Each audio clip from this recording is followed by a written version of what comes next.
हम जो हमारी किताबों के अंदर पढ़ते हैं, हमारे प्रिपरेशन के अंदर जो पढ़ते हैं, हमारे यूपीएससी के अंदर जो पढ़ते हैं, या फिर हमारे जो आर्कीव्स जो है ना, आर्कीव्स जो है हमारी, ठीक है, हमारी जो गवर्नमेंट हमको पढ़ने के लिए बोलती है, एनसीईआरटी की जो शुरुआत होती है हमारी, वो कहां से होती है? एनसीईआरटी की शुरुआत वो हमारी होती है इंडस वैली सिविलाइजेशन से। ठीक है गाइस, इंडस वैली सिविलाइजेशन पे पहला पन्ना है जो कि हमें इतिहास का पन्नों का हमारे देश में देखने को मिलता है। उससे पहले का इतिहास में दो ही बातें सुनने को मिलती है हमको, एक तो महाभारत और एक रामायण। समझ गए मेरी बात? महाभारत और रामायण। लेकिन उसके अंदर क्या है दोस्तों की स्टोरीज बहुत बड़ी है और साथ में इतने फैक्ट्स हमारे पास में नहीं होते हैं उस किताब के अलावा। इसीलिए दोस्तों क्या होता है कि हम उसके बारे में हमारी प्रिपरेशन में नहीं पढ़ते। लेकिन मेरा भी ये मानना है कि आपको पढ़ना चाहिए, आपको जहां से भी जो चीजें अच्छी सीखने को मिले सीखनी चाहिए, उसमें कोई गलत बात नहीं है उसमें। ठीक है गाइस, सीखना बहुत जरूरी है जीवन के अंदर। अभी क्या होता है, जैसे कि मैंने कोई किताब लिखी, अब हमारे हिस्टोरियन क्या करते हैं, हिस्टोरियन क्या करते हैं, उनका काम समझने की कोशिश करना। जैसे कि यहाँ पे एक बच्चा है तेजेंद्र, तेजेंद्र ने किताब लिख दी भारत के 5000 साल पहले इतिहास की। अब जनता को तो बड़ा आश्चर्य हुआ, यार 5000 साल पहले का इसने लिख दिया, तो क्या होगा, प्रूफ निकाले जाएंगे। हम लोग क्या करेंगे, प्रूफ ढूंढेंगे कि ये जो किताब लिखी है इसके प्रूफ जो है, जैसे कि उस किताब में बोल दिया कि 5000 साल पहले जो है कोई घोड़ा हुआ करता था जिसके 4 पैर होते थे और 4 हाथ हुआ करते थे, तो क्या होगा, एविडेंसेस देखने की कोशिश करी जाएगी कि ऐसा कोई घोड़ा है क्या। तो उसी प्रकार से दोस्तों रामायण महाभारत की जो किताबें लिखी हुई है उसके अंदर भी हमने एविडेंस देखने की कोशिश करी, लेकिन हमारे पास इतने ज्यादा नहीं मिले कि हम बच्चों को पढ़ा सके, हमारे बच्चों को एनसीईआरटी में डाल सके, है ना। ठीक है गाइस, ये वाली कहानी है। हमारे पास जो इतिहास की पहले चीजें आती है वो आती है इंडस वैली सिविलाइजेशन से। इंडस वैली सिविलाइजेशन, सिंधु घाटी सभ्यता। ठीक है गाइस, इतना समझ में आ गया सब बच्चों को अभी तक जो मैंने बात बताई कि क्यों ऐसा होता है कि हम लोग इंडस वैली सिविलाइजेशन से पढ़ना स्टार्ट करते हैं, ऐसा क्यों होता है? समझ में आ गई सबको बात? ये सवालों के जवाब आपको पता होने चाहिए। अरे भाई, मैं आपको इतनी अच्छी हिस्ट्री पढ़ा दूंगा कि आपके सारे सवालों के जवाब निकल जाएंगे। क्यों जातियां बनी, क्यों कास्ट बनी, क्यों हम सूर्य नमस्कार करते हैं, क्यों महिलाओं को जो है मंदिर में एंट्री नहीं मिलती है पीरियड्स के टाइम पे, क्यों जो है ऊपर नीचे महिलाओं पुरुष जो है ना वो उनका भेदभाव किया जाता है ना, क्यों ऐसा समाज में ऐसा होता है, हर चीज के पन्ने हम लोग खोल लेंगे, चिंता मत करो। ठीक है गाइस, तो सबसे पहले इंडस वैली सिविलाइजेशन के बारे में पढ़ेंगे। सबसे पहले मैं आपको टाइमलाइन के बारे में बताता हूँ। यहाँ पे दोस्तों मैं आप लोगों को एक मेरे टेलीग्राम ग्रुप जो है उसका मैं लिंक दे रहा हूँ। तो काफी सारे बच्चों ने टेलीग्राम ग्रुप ज्वाइन नहीं किया होगा, तो मैं उसको लिंक देता हूँ ताकि आप लोग, ठीक है, इसको ज्वाइन कर लेना। सारी जानकारी जो क्लासेस की होती है ना, कोई भी जानकारी जो होती है वो आपको यहाँ से मिल जाएगी। मैं पिन कर देता हूँ आप लोगों के लिए, मैं स्क्रॉल डाउन पिन कर देता हूँ आपके लोगों के लिए। ये टेलीग्राम ग्रुप है, आप लोगों को मैंने पिन कर दिया, आप इसको ज्वाइन कर लेना। अब चलिए दोस्तों सबसे पहले शुरुआत करते हैं। आवाज आ रही है ना, कोई दिक्कत तो नहीं है?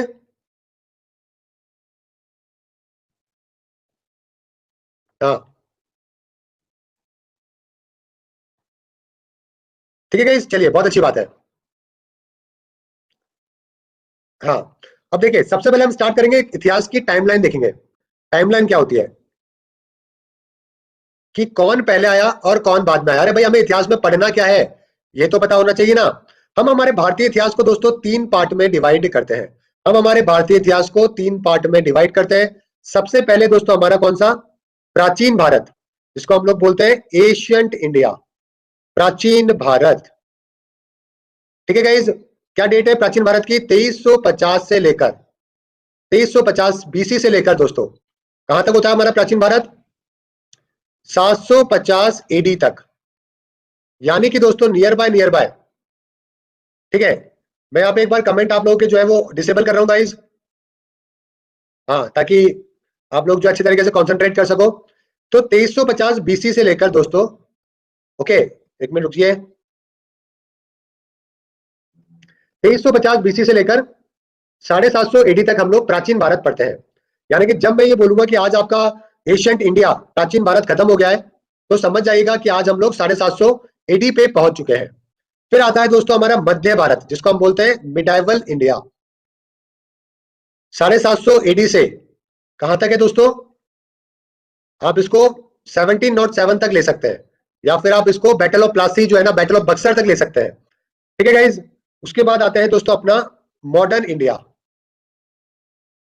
ठीक है, आधुनिक भारत, मॉडर्न इंडिया की बात करें तो आप इसको 1707 या फिर 1756 से लेकर 1947 तक, देश आजाद जब तक नहीं होता है तब तक अपना दोस्तों मॉडर्न इंडिया कहलाता है। समझ गए मेरी बात? तो ये 3 तरीके से आपको चीजें ध्यान रखनी है। ओके, ठीक है गाइज, इतनी बात सबको समझ में आ गई क्या? बिल्कुल बेसिक से पढ़ा रहा हूँ, जीरो से, बिल्कुल जीरो से स्टार्ट कर रहा हूँ। जिन बच्चों ने पहले पढ़ी हुई है वो रिविजन करेंगे, और जिन बच्चों ने नहीं पढ़ी वो पहली बार इतिहास पढ़ेंगे, और इतिहास पढ़ने में 101% मजा आ जाएगा आपको, ये मेरी गारंटी है। समझ गए मेरी बात? अपने सारे दोस्तों को, सबको बता देना कि जो है अगर जीके पढ़नी है तो यहाँ पे आ जाओ। अब बच्चे बोल रहे हैं सर एडी और बीसी क्या होता है, बात बिल्कुल सही है, बहुत बच्चों को एडी और बीसी नहीं पता होगा, जीरो से बहुत सारे बच्चे पढ़ रहे हैं। बीसी का मतलब होता है बिफोर क्राइस्ट, जो जीसस क्राइस्ट है ना, बिफोर क्राइस्ट होता है बीसी। इसी प्रकार से एडी होता है, जल्दी बताओ एडी कौन होगा? एनो डोमिनी। इसको हम एक तरीके से बोल सकते हैं आफ्टर द क्राइस्ट, क्राइस्ट के बिफोर क्राइस्ट। मैंने बोला बीसी बिफोर क्राइस्ट, किसके बिफोर? जीरो के बिफोर। हम लोग दोस्तों जो कैलेंडर यूज करते हैं ना, हम लोग जो कैलेंडर यूज करते हैं वो क्रिश्चियन कैलेंडर होता है, मालूम है क्या आपको ये बात? हम लोग जो कैलेंडर यूज करते हैं वो क्रिश्चियन कैलेंडर होता है, और ये कैलेंडर दोस्तों पूरी दुनिया में काम में लिया जाता है। उसके हिसाब से आज हम लोग 2020 के अंदर है, कोरोना के जमाने में, ठीक है? आज हम लोग ग्रिगोरियन कैलेंडर भी बोलते हैं इसको, अक्सर क्या बोलते हैं? ग्रिगोरियन कैलेंडर भी कहते हैं, ठीक है? हाँ। अब बात होती है 200 से 2020 साल पीछे चले जाओगे तो जीरो आ जाएगा, और जीरो से पीछे चले जाओगे तो आपका बीसी आ जाएगा। ये तो है आपका बीसी, और ये है आपका दोस्तों एडी। अब मैं इतिहास की बात कर रहा हूं, कहां से स्टार्ट करने की? 2350 से, बीसी से। मैंने आपको बताया 2350 बीसी से कहां तक चलना है अपने को मॉडर्न एशियन इंडिया के लिए, प्राचीन भारत के लिए। प्राचीन भारत हो जाएगा अपना 750 एडी, ठीक है गाइस? तो यहां पे हो गया आपका 750 एडी। तो ये जो एरिया है ना, ये जो है, ये हो गया आपका कौन सा? ये हो गया एशियंट इंडिया। इतने सारे साल है जो कि हम एशियंट इंडिया के पढ़ने वाले हैं, ठीक है गाइस? उसी प्रकार से जो है दोस्तों, हाँ, उसी प्रकार से कलर चेंज करने तो पहले एक बार ग्रीन कलर, हाँ। अब आ जाओ दोस्तों 1707 तक आ जाओ। ये हो जाएगा आपका दोस्तों कौन सा? मिडेवल इंडिया, मध्य भारत। कई सारे बच्चों को तो ये नहीं पता होगा चंद्रगुप्त मौर्य कहां पे थे और चंद्रगुप्त कहां पर थे। और इसके बाद में दोस्तों 1947 तक, देश आजाद होने तक, ठीक है, ये वाला जो टाइम पीरियड है अपना, ये हो जाएगा मॉडर्न इंडिया। अब इंटरेस्टिंग बात पता है क्या है?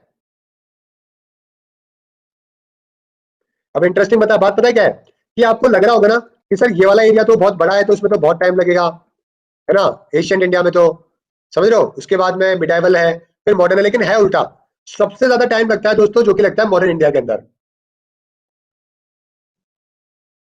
ठीक है? कमेंट बंद कर दूं क्या? बफरिंग सही चल रहा है क्या? एकदम कोई दिक्कत तो नहीं आ रही ना? अरे भाई कोई दिक्कत तो नहीं आ रही? सब कुछ परफेक्ट है क्या? जल्दी बताओ।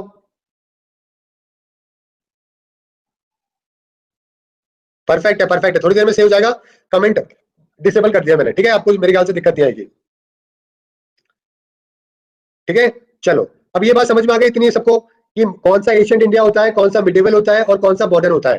तीन बातें आपको समझ में आ गई होगी मुझे लगता है, इसमें आपको दिक्कत नहीं आनी चाहिए। अब हम क्या करते हैं, अलग अलग तरीके से पढ़ते हैं। पहले तो हम पढ़ते हैं एशियंट इंडिया, फिर एशियन इंडिया के बारे में जानते हैं, फिर हम पढ़ते हैं मॉडर्न इंडिया, और फिर हम पढ़ते हैं सॉरी मिडिवल इंडिया, और फिर पढ़ते हैं हम मॉडर्न इंडिया। सबसे ज्यादा इंपॉर्टेंट जो होता है वैसे तो मॉडर्न इंडिया होता है, लेकिन लेकिन हिस्ट्री पढ़ने का जो मजा आता है वो तब आता है तब आप पूरा पीछे से पढ़ो। एशियन इंडिया से जब हम पढ़ते पढ़ते आगे बढ़ते ना, तो आपको ऐसा फील आएगा कि यार वाकई में 2000 साल पहले हम लोग रहा करते थे, कैसा वक्त हुआ करता था, कैसे लोग रहते थे, क्या करते थे, कैसे इक्वलिटी थी, कैसे समाज चला करता था। हर एक चीज के बारे में हम लोग यहाँ पे डिस्कस करेंगे। समझ गए मेरी बात? ठीक है गाइस? तो सबसे पहला जो टॉपिक आता है वो आता है अपने इतिहास का, इंडस वैली सिविलाइजेशन। बहुत ही जबरदस्त टॉपिक है इंडस वैली सिविलाइजेशन, सिंधु घाटी सभ्यता। कभी बॉम्बे जाओगे ना कभी, तो बॉम्बे के अंदर एक शिवाजी वो है, क्या बोलते हैं, म्यूजियम। तो कभी उस म्यूजियम में जाना। हालांकि वो म्यूजियम इतना बड़ा है कि आपको एक दिन तो उसमें निकल जाएगा घूमते घूमते में, लेकिन उसके अंदर क्या है कि आपके इंडस वैली के जो है ना टाइम के बर्तन होते हैं, कैसे लोग रहते थे, कैसे घर होते थे, उसके बारे में पूरा डिपिक्शन किया हुआ है, और उस जमाने के बर्तन तक रखे हुए हैं। यानी कि आज से कितने साल पूरा इतिहास हो गया हमारा? अब इसको पूरा इतिहास बताओ कितने साल का हो गया हमारा? एक बार चैट ऑन कर रहा हूँ, कितने साल का इतिहास हो गया हमारा, जल्दी से बताओ। हाँ बिल्कुल सही है। मैंने बोला कि जीरो से स्टार्ट करके अभी तो हमारे चल रहा है 2020, ठीक है? और इससे पीछे की अगर मैं बात करूं इंडस वैली की, तो ये है अपना 2350 बीसी। तो 2350 साल तो पीछे वाले मिला लो, और फिर आप अपने ये वाले 220 2020 ये वाले मिला लो। तो कितने साल का इतिहास हो गया? 4370। इतने सालों का इतिहास है जो कि हमारे देश का इतिहास है। और इतना पुराना इतिहास दुनिया में दोस्तों बहुत ही कम सभ्यताओं का है, देशों का है। जैसे कि अगर मैं बात करूं इजिप्शियन सिविलाइजेशन, इजिप्शियन लोगों का भी इतना ही पुराना है।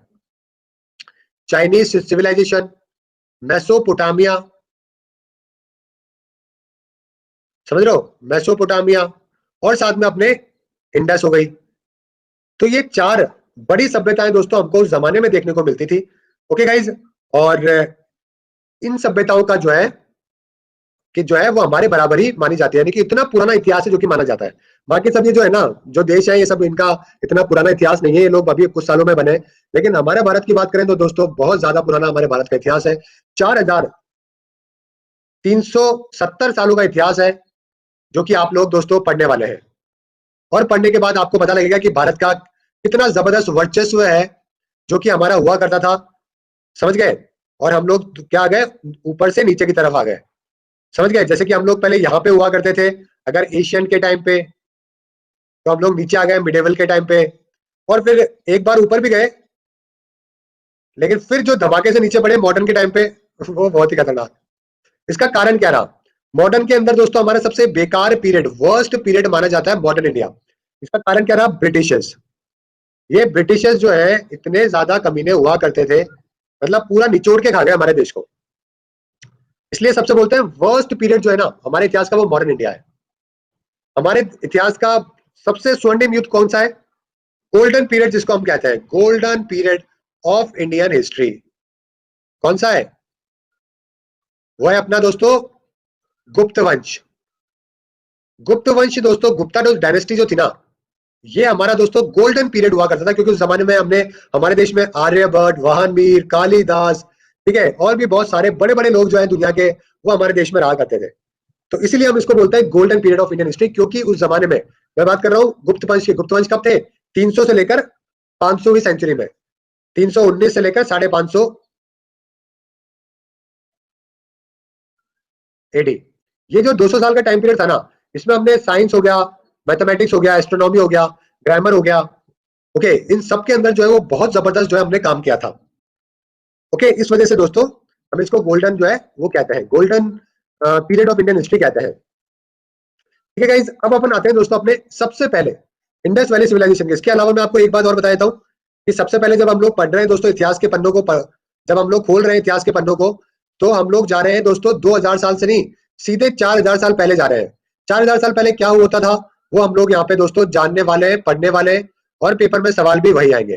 तो 2350 से 1750 का इतिहास है जो कि हम लोग पढ़ने वाले हैं। ठीक है गाइज, ये वाला इतिहास है जो कि हमारे इंडस वैली सिविलाइजेशन, जिसको हम लोग सिंधु घाटी सभ्यता कहते हैं, उसको हम लोग पढ़ने वाले हैं। ठीक है, उसके बाद फिर हम लोग आर्यंस के बारे में पढ़ेंगे। ओके, 1500 से लेकर 500 बीसी तक फिर हम लोग क्या करेंगे? आर्यंस के बारे में पढ़ेंगे। बीच में आ जाएंगे आपके आर्यंस। ओके, उसके बाद आता है आपका मगध एम्पायर, फिर आता है गुप्त वंश, फिर उसके बाद देखेंगे बाकी सब चीजें वो आगे देखते चलेंगे। समझ गए? अभी सबसे पहले हम ध्यान देंगे किसके बारे में? इंडस वैली सिविलाइजेशन के बारे में, जो कि सबसे पहले है। उसके बाद में आता है आपके आर्यंस, उसके बाद 250 एडी तक यहाँ पे चलता है आपका क्या? मगध एम्पायर। मगध के अंदर ही आपका मौर्याज आते हैं, और उसके बाद में पोस्ट मौर्याज आते हैं। फिर आ जाता है दोस्तों आपका 319 से लेकर 550 एडी तक। अभी थोड़ी देर पहले बताया मैंने, कौन सा? गुप्ता पीरियड, गुप्त वंश आपको देखने को मिलता है। समझ गए? फिर उसके बाद में दोस्तों जो है आपके 3 पार्टी स्ट्रगल होती है, फिर आपके दिल्ली सल्तनत आती है, फिर आपके मुगल आते हैं, फिर आपके ब्रिटिश आते हैं। ठीक है गाइस, तो सबको समझ में आ गया क्या? यस और नो करके बताओ, इतना समझ में आ गया क्या जितना अभी मैंने बताया आपको? कि हाँ सर इतना समझ में आ गया, एक नंबर समझ में आ गया, हम क्या पढ़ने वाले हैं, क्या होने वाला है, और कहाँ पे हम पहुंच गए। सबसे बड़ी बात है कहाँ पे आप पहुंच गए हो। तो 2350 से 1750 बीसी के बीच में इंडस वैली सिविलाइजेशन हम लोग पढ़ने वाले हैं। ठीक है, इतना सबको समझ में आ गया तो यस करो, नहीं आया तो नो करो। चलिए गाइस, और इसी के सवाल है जो कि 12 बजे वाली क्लास के अंदर भी करवाने वाला हूँ। ठीक है, गॉट इट। चलिए गाइस, तो देखो सबसे पहली बात, सिंधु घाटी सभ्यता को जो है ना वो हड़प्पा संस्कृति भी कहा जाता था। मालूम है क्या आपको ये बात? इसको हड़प्पा कल्चर भी कहते थे। टाइम पीरियड दोस्तों 2700 बीसी से 1900 बीसी के अंदर दोस्तों बताते हैं। लेकिन जब हम एनसीईआरटी पढ़ते हैं तो दोस्तों 350 बीसी से 1750 बीसी है जो कि बताया जाता है। समझ गए? तो पहले क्या होता था कि 150 साल आगे पीछे जो है वो बता दिया करते थे, उसमें कोई बड़ी बात नहीं है। समझ गए? जब इतने पहले की तरफ जा रहे हैं ना, तो वहां पे नंबर जो है 2-4 साल इतने मैटर नहीं करते। हमें जो याद रखना है वो 2350 से 1750 याद रखना है। ठीक है गाइस, सबसे पहले हड़प्पा जो वो साइट थी जिसको डिस्कवर किया गया, आपको मालूम है हमारे यहाँ पे आर्कियोलॉजिकल सर्वे ऑफ इंडिया जो है ना, उसकी स्थापना हुई थी। स्थापना होने के बाद में अलेक्जेंडर जो अपने थे ना कनिंघम, जिनको सबसे पहले आर्कियोलॉजिकल सर्वे ऑफ इंडिया का हेड बनाया गया। आदमी बड़ा जबरदस्त था, बहुत ही इंटरेस्टेड आदमी था हिस्ट्री की चीजों को जानने में, पहचानने, समझ लो। ऐसा बहुत सारे लोग होते हैं जिनको पहले की चीजों के जानने में बड़ा इंटरेस्ट होता है। यार ये कब्र ऐसी क्यों है, यहाँ पे ऐसा क्यों है, ये कितना साल पुराना होगा, इसको किसने बनाया होगा, ऐसे सवाल जिनके दिमाग में चलते रहते हैं ना, उनको हमेशा हिस्टोरियन बनना चाहिए। समझ रहे हो मेरी बात? क्योंकि वो हिस्ट्री को लेकर बहुत क्यूरियस आदमी है। तो अलेक्जेंडर भी कुछ उसी प्रकार का आदमी था, ब्रिटिश तो था ही।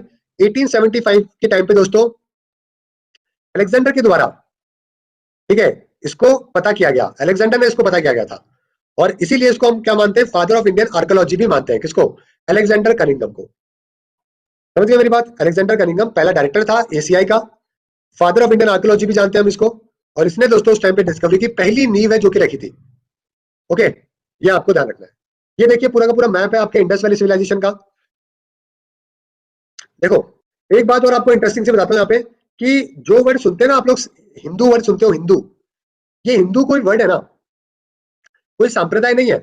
जैसे कि लोगों ने जैनिज्म को बनाया, बुद्धिज्म को बनाया, इस्लाम को बनाया, क्रिश्चियनिटी को बनाया, सिखिज्म को बनाया, जोरास्ट्रिज्म को बनाया। हिंदू जो ये वर्ड है दोस्तों, ये अपने आप में संस्कृति है पूरी के पूरी। हिंदू जो वर्ड है ये सिंधु से निकल के आया था। सिंधु घाटी सभ्यता के सभी लोगों को हिंदू कहा जाता था। समझ गए मेरी बात? जो भी इस एरिया में रहते थे सबको। वो कुछ लोगों ने बाद में उसको कम्युनिटी बना दिया, वो बात अलग है, लेकिन ये कम्युनिटी नहीं था, ये पूरा का पूरा सभी लोगों को कहा जाता था, पूरा बाहर के लोगों के द्वारा। समझ गए? ये कंसेप्ट पता है क्या आपको? नहीं पता होगा मेरे ख्याल से। चलिए, तो ये आपका पूरा का पूरा आपको नजर आ रहा होगा यहाँ पे दोस्तों, क्या है आपका इंडस वैली सिविलाइजेशन। अब यहाँ पे देखिए मोहनजोदाड़ो आपको नजर आ रहा होगा, आ रहा है क्या नजर? हाँ, ये देखिए हड़प्पा नजर आ रहा होगा, ये बनावली हरियाणा राजस्थान, ये राखी गढ़ी दोस्तों। सबसे लार्जेस्ट जो जगह है ना, साइट जो अभी तक हमें मिली है, वो ये राखी गढ़ी मिली है। मतलब काफी बड़ा एरिया है इसका। इसके अलावा लोथल दोस्तों बहुत इंपॉर्टेंट है, डॉकयार्ड हुआ करता था अपना। धोलावीरा बहुत ही महत्वपूर्ण। ओके, इसके अलावा तो आपके लिए कुछ और इंपॉर्टेंट नहीं है। कालीबंगन ये रहा। ठीक है गाइस, सब अपनी अपनी नदियों के किनारे बसे हुए, क्योंकि नदियों को पानी उस टाइम पे लोगों को चाहिए होता था। एक बात बताइए मुझे, यूपी की और बिहार की इतनी पॉपुलेशन क्यों है? किसी को पता है यूपी और बिहार की इतनी पॉपुलेशन क्यों है? आंसर करो एक बार मेरे को। हाँ बिल्कुल सही बात है, बिल्कुल एक नंबर बात बोली है बच्चों ने, कि वहां पे क्या हुआ करता था, पानी हुआ करता था। और मिट्टी जो है वो अलुवियल सॉइल थी, तो हर आदमी यही चाहता था कि मैं गंगा किनारे बस जाऊं। समझ लो, पानी की समस्या नहीं, जमीन की दिक्कत नहीं, और आपके किस खेती बाड़ी की दिक्कत नहीं। इस वजह से दोस्तों जो जो गंगा के आसपास के जो राज्य है ना, इनमें पॉपुलेशन आज से 1000 साल पहले ही बहुत ज्यादा थी। इसमें यूपी लोगों, बिहार के लोगों की गलती नहीं है। बस ये कि उसको हमको लिटरेट करना चाहिए था, लोगों को पढ़ाना चाहिए था, उसको डेवलप करना चाहिए था, वो हमने नहीं किया। वो हमारे 70 सालों की गलती है। समझ गए? वरना दुनिया का ऐसा सेंटर बनता यूपी और बिहार कि लोग है ना सैल्यूट करते, मतलब सैल्यूट करते लोग, इतना जबरदस्त सेंटर बनता। क्योंकि जहां पर गौतम बुद्ध हो गए, महावीर हो गए, जहां पे अपने इंडस वैली मगध एम्पायर आगे बढ़ा है, ऐसी जगह के ऊपर इतिहास कितना जबरदस्त है, कितनी चीजें सीखने को मिलती है ना। और उसके आगे जाओगे तो वेस्ट बंगाल आएगा। वेस्ट बंगाल भी आपको मालूम है पॉपुलेटेड है ना। वो भी इसी वजह से, क्योंकि वहां पे भी नदी हुआ करती थी।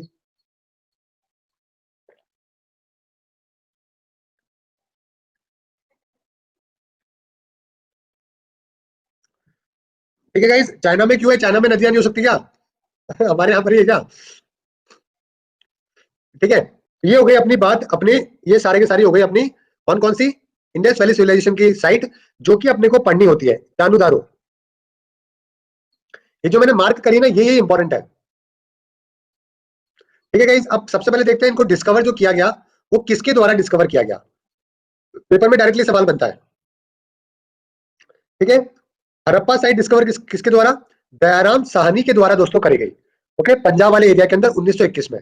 अब दो तरीके के सवाल बनते हैं, किसके द्वारा करी गई पहला सवाल, और कब करी।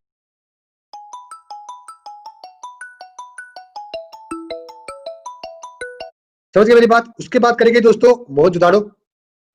ये किसके द्वारा? आरटी बैनर्जी के द्वारा करी गई। ठीक है गाइस, ईयर इसका इंपॉर्टेंट नहीं है, ईयर आप हड़प्पा का ध्यान रखना क्योंकि सबसे पहले थी है। ओके, बैनर्जी के द्वारा इसको डिस्कवर किया गया। यहाँ पे दोस्तों आपको मालूम है 2 पार्ट में जो है वो शहर डिवाइडेड था, एक तो अपर टाउन, एक लोअर टाउन। तो थोड़े से अमीर होते थे या थोड़े बड़े लोग होते थे वो ऊपर रहते थे और ये छोटे मोटे लोग नीचे रहते थे।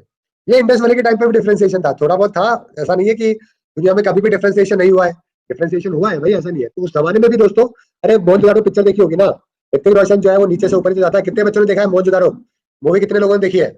आशुतोष गवारीकर की थी ना आई गेस।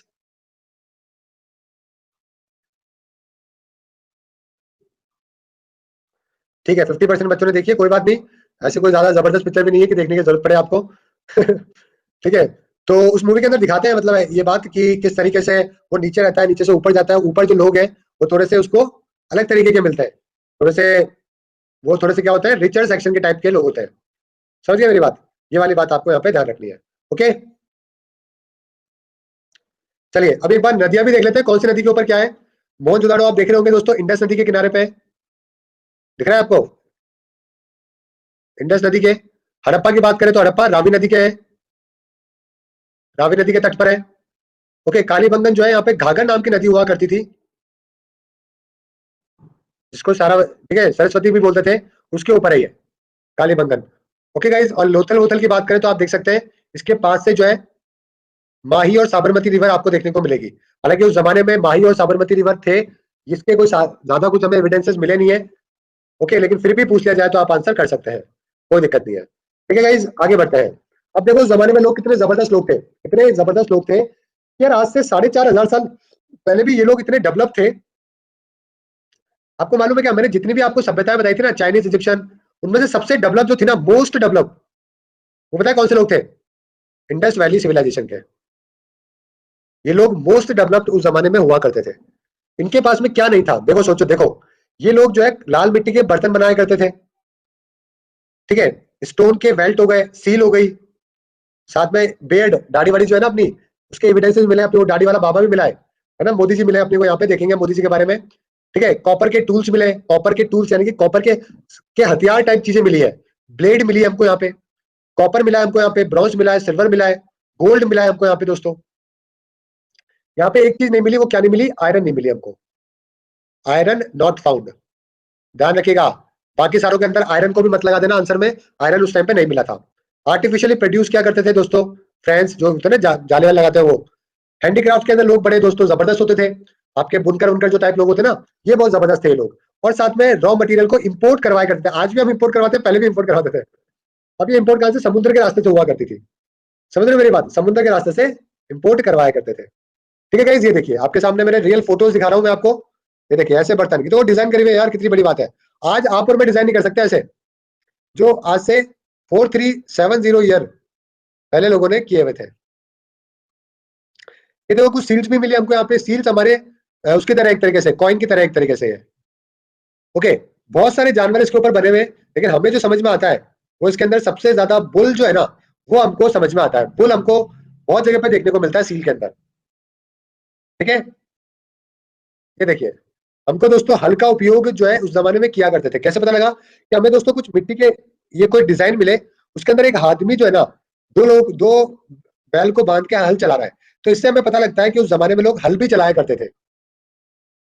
ठीक है गाइस, उस जमाने में क्या लोग आग लगाया करते थे क्या? जैसे आज अपने आग लगाते हैं, क्या उस जमाने में आग लगाते थे क्या? यस या नो करके बताओ। आग लगाया करते थे कि? यस नो करके बताओ, आग लगाते थे क्या?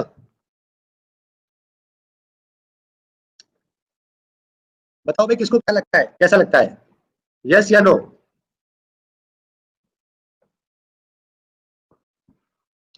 यहाँ पे 50-50% का रेशियो आया गाइस, 50-50% का रेशियो आया है। और आंसर क्या हो जाएगा आपका? कि यहाँ पे उस टाइम पे जलाया नहीं करते थे, उस टाइम पे गाड़ा करते थे दोस्तों। उस टाइम पे गाड़ने का प्रावधान हुआ करता था, जैसे कि आज इस्लाम में, क्रिश्चियनिटी में गाड़ते ना, उसी तरीके से दोस्तों उस जमाने के अंदर क्या होता था कि एक जो है ताबूत लेते थे, शवों को लकड़ी के ताबूतों में दफन किया जाता था। ठीक है, लेकिन बाद में फिर धीरे धीरे क्या होने लगा, लोगों को लोग जलाने लगे, बहुत सालों बाद में हुआ ये जलाने का कार्यक्रम। तो लेकिन पहले तो गाड़ा करते थे, क्योंकि उस टाइम पे कोई संप्रदाय नहीं थे, उस टाइम पे कोई हिंदू नहीं था, उस टाइम पे कोई मुस्लिम नहीं था, कोई क्रिश्चियन नहीं था। उस टाइम पे एक लोग हुआ करते थे जो कि सभ्यता के लोग हुआ करते थे। टेलीग्राम लिंक मैंने ऊपर दे रखा है बच्चों, ऊपर से ज्वाइन कर लेना। सभ्यता के लोग हैं जो कि उस टाइम पे हुआ करते। एक बच्चा बोला कि सर दारू मिलती थी उस टाइम पे। हाँ यार दारू मिलती थी ना, मैं पी के आया था, कैसी बात कर रहा हूँ। दारू मिलती थी नहीं मिलती थी इसके बारे में किसी को कुछ पता नहीं है, ना किसी ने बताया है, ठीक है। सोमरस, हाँ सोमरस ओमरस के बारे में अगर मिलती भी होगी तो किसी ने बताया नहीं होगा, हिस्टोरियंस ने बताया नहीं होगा, क्योंकि अगर बता देते ना तो लोग पता है फिर क्या एग्जाम्पल देते थे। अगर कोई बोलता ना दारू मत क्या करो, क्या नहीं पीते यार, पहले इंडस वैली के लोग पीते थे, तू अलग मना कर रहा है। ठीक है। तो मदिरा पान जो है ना, ये हमारे टाइम में ये जो स्टार्ट हुआ है, ये बहुत लेट स्टार्ट हुआ है। ये आया है वहां से, दिल्ली सल्तनत के जो लोग आए थे ना, उन्होंने इसका स्टार्टिंग करी थी। मदिरा पान जो है ना, वो बढ़िया सोफे पे बैठ के पैक वैक लगाना, आके डांस वांस चल रहा है, ये क्या उनके टाइम पे हुआ करता था, उसके बाद से स्टार्ट हुआ था ये, ठीक है। चलिए आगे बात करते हैं। तो ये मैंने आपको बता दिया दोस्तों, उस टाइम पे बॉडीज को दफन किया करते थे। शुगर केन के दोस्तों हमें कोई वो नहीं मिले कि गन्ने की खेती होती थी। घोड़े भी हमको उस टाइम पे नहीं पता लगते कि घोड़े हुआ करते थे क्या। और साथ में आयरन नॉट यूज्ड, ना तो दोस्तों घोड़ा मिला हमको, ना हमको लोहा मिला, और ना शुगर केन के बारे में पता लगा कि भाई शुगर केन की खेती होती थी क्या। अब कुछ बच्चे बोल रहे हैं सर महाभारत में था। महाभारत में तो मदिरा पान होता था ना, समझ लो, उसकी बात अलग है, ठीक है। अब आगे बढ़ते हैं दोस्तों, अब एक एक करके देखते हैं हड़प्पा के बारे में। हड़प्पा में हमको क्या मिला दोस्तों, हमें यहाँ पे सील्स मिली। पेपर में पूछते हैं, पेपर में ये बात पूछते हैं कि बताइए कि जो सील्स है वो कहां से मिली। चार ऑप्शन देंगे, हड़प्पा, मोहनजोदड़ो, लोथल, या फिर आपका धोलावीरा। तो आपको पता होना चाहिए दोस्तों, ठीक है, कि हड़प्पा की है ना, हड़प्पा के वहां से दोस्तों हमको सील देखने को मिली थी।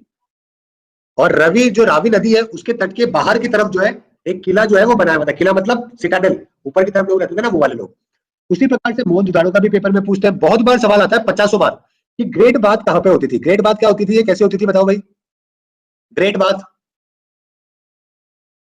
ग्रेट बात क्या होती थी, आपको फोटो, हाँ ये देखो, ये ग्रेट बात है। इस तरीके के दोस्तों कुएं टाइप वो बनाए करते थे एरिया। ये रियल फोटोज है, ये रियल फोटोज है वहां की, समझ रहे हो। ये देखो यहाँ पे, ये ऊपर से सैटेलाइट इमेज है, और ये रहा। अब यहाँ पे क्या पानी भर दिया करते थे, और जैसे कि आज हमारे गंगा में डुबकी नहीं मारते क्या, है ना, उसी तरीके से यहाँ पे अपने पाप को या अपने अपने कर्मों को साफ करने के लिए ये लोग आया करते थे। ये रिलीजियस पर्पज से था। अरे भाई स्विमिंग पूल नहीं था। आप बोलोगे सर ओलंपिक होते थे क्या, स्विमिंग पूल। ये स्विमिंग पूल नहीं था, इतने लोग वहां पे स्विमिंग पूल वाले लोग नहीं थे। ये रिलीजियस पर्पज से बनाया गया था। बावड़ी बोलते हैं इसको एक्चुअली के अंदर, है ना, ठीक है गाइस। हाँ, उसके अलावा ग्रेट ग्रैंडरी भी देखने को मिलती थी, ठीक है, मैं कमेंट ऑफ कर रहा हूँ। हाँ, ग्रेट ग्रैंडरी, ये भी बता दूंगा अभी आपको क्या होता है। डांसिंग गर्ल, वाह भाई वाह। अब इससे हमको पता लगता है कि उस जमाने में लोग जो है वो डांस वांस के अंदर थोड़े से इंटरेस्टेड थे, इसीलिए तो बनाई गई थी dancing girl. Man with beard, एक बाबा जी भी दोस्तों दाढ़ी वाले हमको मिले हैं। कॉटन मिला है हमको, एक असेंबली हॉल मिला है दोस्तों। ये सारी चीजें हमको है ना वो मिली है, हमारे पास में इन सबके प्रूफ है, ओके, कि ये सब मोहनजोदड़ो से हमने जब खुदाई करी ना तब हमारे लिए निकली है ये सब चीजें। समझ गए मेरी बात। इसका मतलब क्या होता है मोहनजोदड़ो का माउंट ऑफ द डेथ, मृतकों का टीला। बहुत बार ये सवाल आ चुका है, इसके मीनिंग पूछ चुके हैं, ये दो सवाल बहुत बार पेपर में आते हैं। इसका विनाश जो हुआ दोस्तों बाढ़ या आक्रमण के विनाश से हुआ था। इसके बारे में बताऊंगा आपको कि इसका विनाश कैसे हो गया। जब ये लोग इतने डेवलप थे तो आज हम लोग लेस डेवलप क्यों हो गए, ऊपर से नीचे कैसे आ गए, ये बताऊंगा दोस्तों कैसे इसका विनाश हुआ था, बाढ़ की वजह से इसका विनाश हुआ था। ये देखिए, ये तो है आपकी डांसिंग गर्ल, मतलब जैसे डांस वांस करते हैं ना, ये देखो यहाँ पे हाथ वाथ रख के कैमर पे, तो ऐसा लग रहा है। ये अपनी दोस्तों सील है ना, मोहर जो होती है ना, जो इसका आज आज अपने कॉइन्स होते हैं, इसी से तो ट्रेड किया करते थे ये लोग।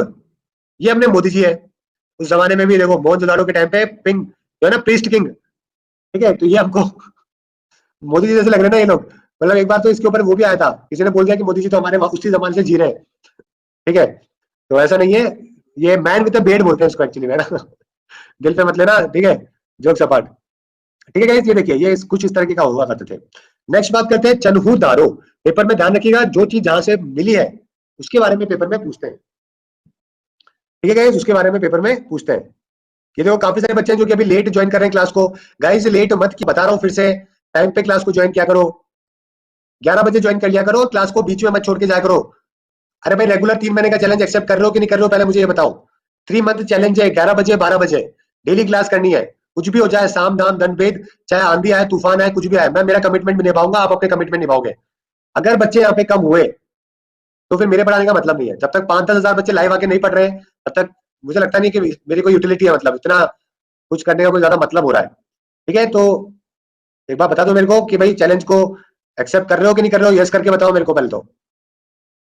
पोल दे रहा हूँ, एक बार होल्ड करो, पोल जाके नहीं रहा है, just give me a second.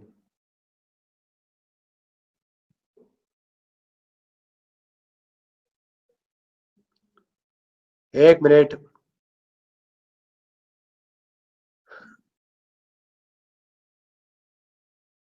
आवाज आवाज आ रही है ना, सब कुछ बढ़िया? हाँ, चलिए बिल्कुल सही है। ठीक है, तो ये प्रॉमिस जो है वो निभाना है, बीच बीच में छोड़ के नहीं जाना क्लास में से।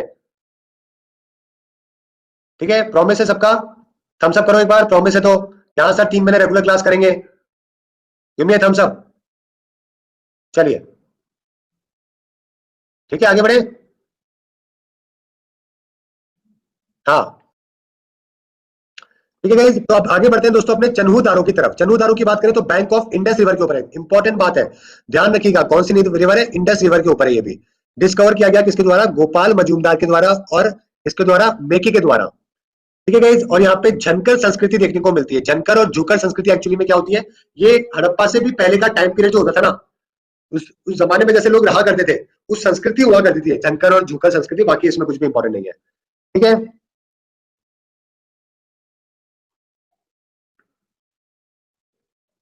ठीक है गाइस, आवाज आ रही है? सब कुछ परफेक्ट है, कोई दिक्कत तो नहीं है? हाँ, आगे बढ़ते हैं कालीबंगन की तरफ। ठीक है गाइस, कालीबंगन की बात करें तो कालीबंगन आपको कहां पे मिलेगी?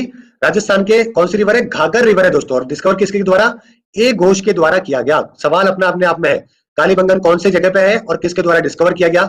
यहाँ पे आपको दोस्तों फायर एल्टर्स, ऊंट की हड्डियां, घोड़े के अवशेष देखने को मिलते हैं। हालांकि दोस्तों सिंधु घाटी के अंदर हमें घोड़े के अवशेष, घोड़े के उपयोग के बारे में पता नहीं लगा है, लेकिन फिर भी हमें दोस्तों कालीबंगन के अंदर घोड़े के अवशेष मिले हैं।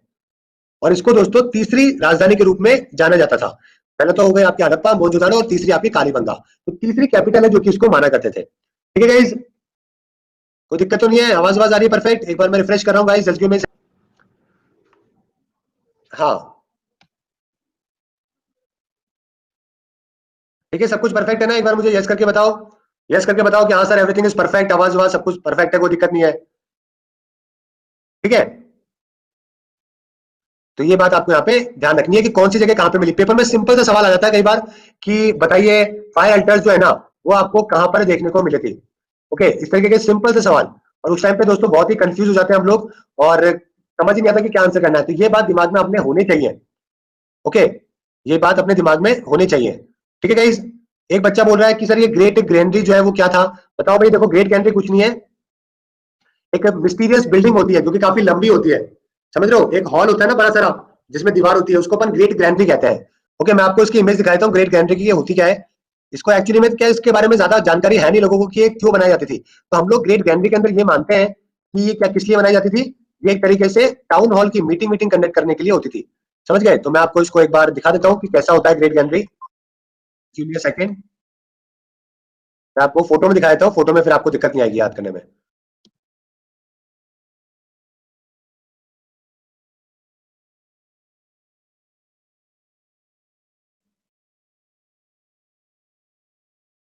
ये देखो, ये आपकी ग्रेट ग्रैंडरी है जिसके बारे में बात कर रहा हूँ ना। इतनी लंबी सी बिल्डिंग जो है यहाँ पे बनाया करते थे ये लोग, रखा करते थे। तो उसको हम लोग ऐसा मानते हैं कि टाउन हॉल हुआ करता था। समझ गए? कुछ भी समझ में नहीं आया तो बता देना, है ना? कोई दिक्कत नहीं, घर की बात है यार। अगर आप मेरे से नहीं पूछोगे तो किससे पूछोगे? ओके, फायर अल्टर्स के बारे में बताओ भाई, फायर अल्टर्स कैसे थे? फायर अल्टर्स क्या होता है कि जिसमें कुंड नहीं होता क्या अपना? अरे भाई, कुंड कुंड टाइप नहीं होता क्या जिसमें आग लगाते हैं अपन, है ना? तो एक आग लगाने वाला जो कुंड होता है ना इस तरीके का, उसको अपन फायर अल्टर है जो कि कहते हैं। समझ गए मेरी बात? तो ये फायर अल्टर हो गए, ऊंट की हड्डियां हो गई, घोड़े के अवशेष हो गई, हमको कालीबंगन के अंदर देखने को मिला है, ध्यान रखिएगा। तीसरी कैपिटल भी हम इसको कहते थे। अब आते हैं लोथल की तरफ। हमने हड़प्पा के बारे में जाना, हमने मोहनजोदारो के बारे में पढ़ा, हमने चालूदारो के बारे में पढ़ा, हमने कालीबंगन के बारे में पढ़ा। अब हम पढ़ रहे हैं लोथल के बारे में और रोपड़ के बारे में। लोथल की बात करें तो ये गुजरात के वहां पर है दोस्तों, और ये डॉकयार्ड है। एस आर राव के द्वारा दोस्तों इसकी डिस्कवरी करी गई 1957 के अंदर। ठीक है, यहाँ पर भी हमको दोस्तों आग लगाने वाले जो कुंड है वो मिलते हैं। साबरमती नदी के किनारे था ये, स्टोर हाउस था यहाँ पे, डॉकयार्ड था, और एक के ऊपर एक, यानी कि दो लोगों को एक साथ दफना रखा है यहाँ पे। डबल फ्यूनल का मतलब है दोहरा दफन, यानी कि एक के साइड में और एक साइड में दो लोगों को जो है वो एक साथ यहाँ पे दफन किया हुआ है। समझ रहे होंगे? कोई गर्लफ्रेंड बॉयफ्रेंड होंगे, कोई पति पत्नी होंगे, उनकी इच्छाएं होगी कि भाई हमें जब भी मरो साथ में दफनाना। कुछ भी हो सकता है, मजाक कर रहा हूँ, ठीक है? कोई कपल वपल होंगे ठीक है, जीने मरने की कस्में साथ में खाई होगी उन्होंने, तो हो सकता है कि ऐसा कुछ हो। ठीक है, तो ये डबल। इसके अलावा राइस के हस्क होते हैं ना, चावल के जो छिलके होते हैं, वो भी हमको लोथल में देखने को मिले। और यहाँ पे दोस्तों लोथल में जो हमें घर मिलते हैं वो फ्रंट में उनकी एंट्रेंस होती है। पहले वाले घरों में क्या होता है कि साइड से एंट्रेंस हुआ करती थी, अभी वाले में क्या है कि फ्रंट में एंट्रेंस होती है। तो यानी कि दोस्तों लोथल में आपको मिलते हैं क्या क्या चीजें, एक तो आपको स्टोर हाउस, आपको एक मिलता है बंदरगाह, आपको मिलता है दौरा दफन, आपको मिलता है केले के छिलके, आपको मिलते हैं फ्रंट के एंट्रेंस। ये सारी चीजें आपको लोथल वाले एरिया में देखने को मिलती है। उसी प्रकार से रोपड़ की बात करें, डॉकयार्ड क्या है, बंदरगाह होता है बंदरगाह। अरे भाई ये लोग ट्रेड क्या करते थे, ये लोग क्या करते थे, ट्रेड करते थे। इसके साथ में ईरान के लोगों के साथ में, मेसोपोटामिया जो था ना इराक ईरान वाला एरिया, उन लोगों के साथ में ट्रेड करते थे, इजिप्शियन लोगों के साथ में ट्रेड करते थे। इन सब चीजों के साथ में ये लोग अपने समुद्र के द्वारा दोस्तों रास्ते लेके आया करते थे। सती प्रथा कुछ भी नहीं थी उस टाइम पे। उस टाइम पे प्यार होता था यार, ये तो मैं कैसे बताऊं प्यार होता था या नहीं होता था, ये तो अपन कैसे बता सकते हैं। आगे बात करते हैं रोपड़। रोपड़ की बात करें दोस्तों तो ये भी आपको सतलज नदी के किनारे मिलेगा। वाईडी शर्मा के द्वारा इसको डिस्कवर किया गया, और यहाँ पे इंसानों के साथ में कुत्ते भी दोस्तों दफना दिए गए थे। अब क्या बोलोगे बताओ, कुत्ते से प्यार था क्या? ठीक है, हो सकता है यार मतलब कोई उसका पैट हो बेचारे का, तो इंसान के साथ में कुत्ते को भी जो है वो दफन कर दिया गया था। ये हमको कहाँ पे मिलता है, ये हमको रोपड़ के अंदर मिलता है, समझ रहे हो। हाँ, बहुत ही कोई डॉग लवर आदमी होगा अपना, तो ये रोपड़ में मिलता है। इंसानों के साथ वाला तो आपको लोथल में मिलता है, लेकिन कुत्ते के साथ वाला आपको रोपड़ में मिलता है। समझ गए मेरी बात, ये बात आपको यहाँ पे ध्यान रखनी है। देखिए कुछ इस प्रकार का डॉकयार्ड होता था। बंदरगाह दिख रहा है आपको, इस समुद्र के किनारे यहाँ से शिप जा रहे हैं, इस तरीके का लोथल के अंदर ये डॉकयार्ड है जो कि दोस्तों हुआ करता था। ठीक है, बहुत ही ब्यूटीफुल यार, डेवलप लोग थे उस जमाने में यार, सोचो। ठीक है, डेवलप लोग थे। ठीक है, सब आगे का जो है अपन बात करेंगे अगले वाले वीडियो के अंदर अगले हफ्ते, क्योंकि आज हम लोग यहाँ तक ही पढ़ने वाले हैं डॉकयार्ड तक। ओके गाइस, तो अब अपना टाइम हो चुका है, अब अपने टेस्ट करेंगे, इनका कई सारे क्वेश्चन है जो कि करेंगे। ठीक है, अगर आपने पढ़ा है तो